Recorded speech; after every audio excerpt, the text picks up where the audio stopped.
স্থানীয় এবং এলাকাবাসীর কাছে জানা গেছে, আনুমানিক সকাল 7টার দিকে উলাশী পূর্বপাড়া খালপাড়ের বাসিন্দা সিদ্দিক আলীর ছেলে শাহিন ইসলাম আনুমানিক সকাল 7টার দিকে তার নিজের ভুঁই থেকে ঝাল তুলে বিক্রির উদ্দেশ্যে তার নিজের মোটরসাইকেল চালিয়ে নাভারণ হাটে যাচ্ছিলেন।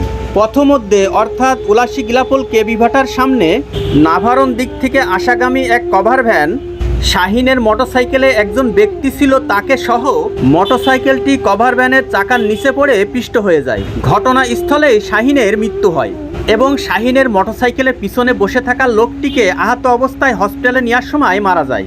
রাস্তার পাশেই পড়ে আছে শাহিনের ভুঁই থেকে তোলা ঝালগুলো এবং তার পাশেই পড়ে আছে তার মোটরসাইকেলটি এবং রাস্তার পাশেই রাখা হয়েছে শাহিনের নিথর দেহ। কিছুক্ষণ আগেও ছিল প্রাণ উচ্ছ্বাস, কত আশা কত স্বপ্ন, এক নিমিষেই শেষ হয়ে গেল সবকিছু। মৃত পরিবারের বাড়ি চলছে শোকের ছায়া। শোকশান্ত পরিবারের প্রতি জানাচ্ছি সমবেদনা এবং মৃত ব্যক্তির প্রতি আমরা সবাই করব দোয়া।